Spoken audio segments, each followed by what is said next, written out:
Hey guys, welcome back to Stay at Home Mom Shenanigans. I'm so glad to be here and finally sharing with you guys this little makeover I've been working on for the past couple of days. It sort of started off slow, so I didn't have all of the beginning. I'm going to try and find you guys some pictures or some video of me cleaning it before I started the makeover. So hopefully I'll be able to add that in here for you guys, but I don't have a ton of before because it just kind of progressed. So the first thing I noticed was that the desk that I thought was a built-in desk was actually removable. So I was like, oh great, I'm just gonna take the desk off. It'll give us a little bit more space. I can add in a little bit more storage. And so I did that. Well, then it was like, well, if I took this off, maybe I should like paint in here. And so before it was like a dark gray, greenish color. And I kind of wanted it to be this lighter white color like what's in my living room. And I still had the paint left over. So I was like, okay, I'll just paint. And it just kind of progressed and progressed and progressed. I also bought some new furniture for in here. Everything that I bought was pretty cheap because I don't want to spend a lot of money on something for my kids to kind of like mess up. So everything was pretty cheap. But I wanted everything to kind of match and look nice and be really pretty because this toy room only has like a sliding door right here.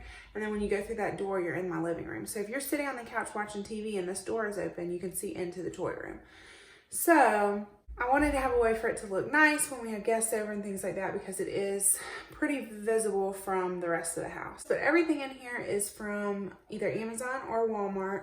Every piece of furniture was about $25, except there's one bookshelf thing that has the stuffed animals at the bottom. For some reason that one was more expensive, but it was from Walmart and it was about $50.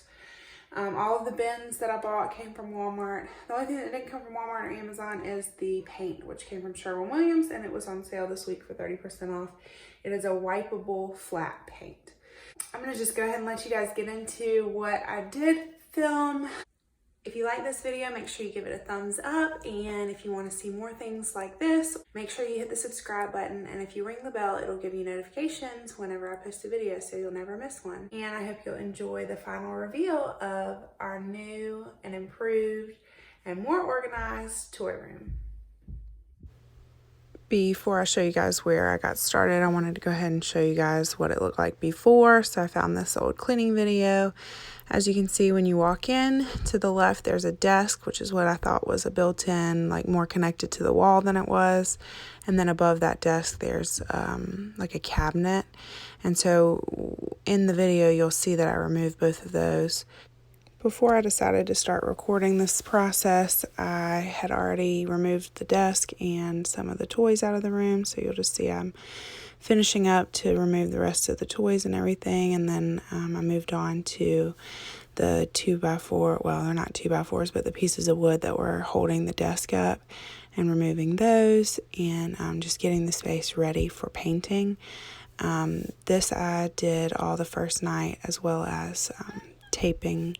The first night I was hoping that I would get more done than what I did. I was hoping that I would at least get the paint around the trim done, and I just didn't get to it the first night. I was too tired. So I was able to get all the tape put around all the edges so that I could start in the morning, and my husband helped me take down the cabinet that had been above the desk, and so everything was ready to go for the next morning so I could just get started as soon as I got back from dropping the kids off from preschool. So you'll see I put down a cloth that I had to help protect the floors from any paint drips and things like that. And I went ahead and got started on mixing the paint. So I had about half a gallon left over from the last time that I had painted, and that had been a few months ago. So the paint was probably not exactly the same as the paint that I had bought that morning. So they recommended that I pour it into a 5-gallon bucket and mix it all back up. So I did that. I mixed it all together and then put it back into the 1-gallon containers just so it was easier to work with. But once I did that, I was able to get started working on painting around all the trim and then rolling the paint on in the bigger areas.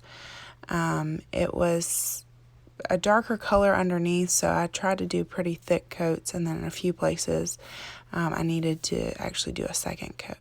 That morning before I started recording, I had actually filled in any holes in the walls from nails, and patched a little spot where the desk had removed some of the paint. So I went ahead and painted over all those spots that I had filled, just so that the paint would, it might suck up more of the paint a little bit there. So I went ahead and did a little quick coat of those so that those would get 2 coats. And I think that kept me from having to do quite as many coats. And so I would recommend that for you guys if you're trying to repaint and patch holes and things like that.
It's pretty impressive how fast that quick coat of paint lightened up that room and made it so much lighter and brighter, and I feel like it even made the room look bigger. But after that first initial coat, when that was drying, I started putting together the little bookshelf. It was so easy to put together. I would highly recommend if you're looking for something like that.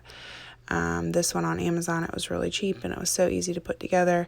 It's not going to hold a ton of books, but I have decided not to keep all the books that we have in the toy room and just trade them out every few days or so that we're not having so many books, because I found that we were not reading them very much because there was just so many. They were overwhelmed by it.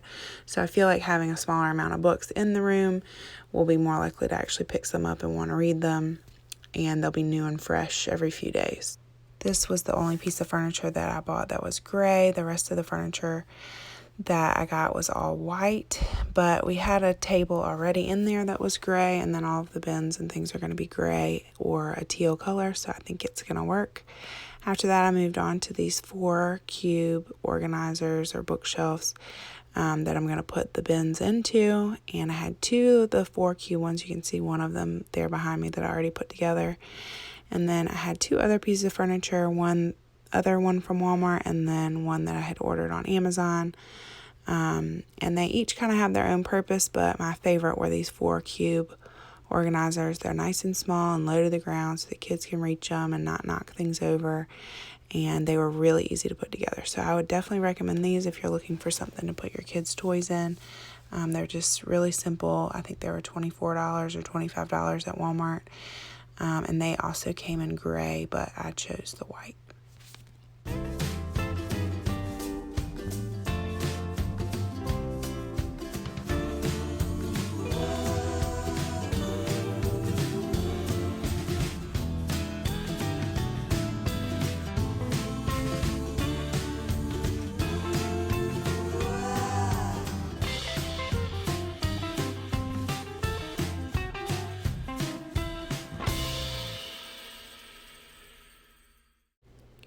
That is all of the process that I recorded, and so before I show you guys what it turned out like in the end, I wanted to show you guys a quick look back at the way it looked before, and I hope you guys will enjoy the way it looks when it's finished.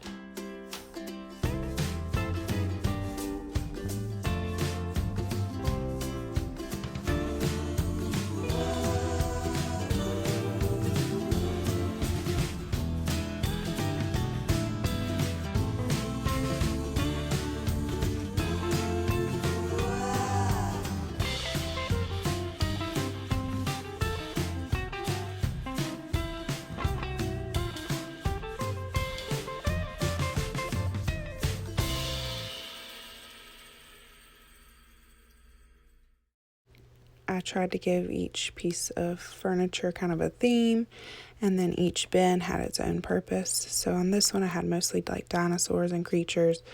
The top 2 bins were dinosaurs, and the bottom 2 were more like dragons and creatures and things like that. And then the bottom of this is just stuffed animals. I love these Color Wonder markers and papers, and this basket was the perfect size to fit them. This piece of furniture is mostly for like vehicles of different sizes, and I kind of organized them by size. And then one of the bins in this one is actually like action figures and things like that also.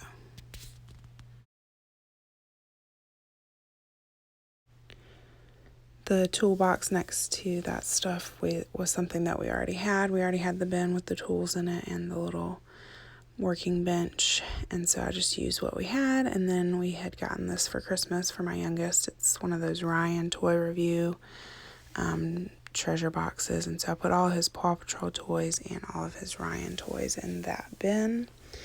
And then the next piece of furniture had some books on top, and then these smaller bins I thought were perfect for these smaller type building toys. So this shelf worked out perfect for that. And then everything underneath here is all building things. So we have waffle blocks and Legos, and we call these tube blocks. And then we don't really have a name for those blocks yet. This theme was a little bit more of a stretch, but I kind of went with like imaginative play. They had these magnet blocks, and then the dress up clothes, and then the toy food and the Mr. Potato Head is all in one. And then they have like the PJ Mask and the toys that go with cartoons.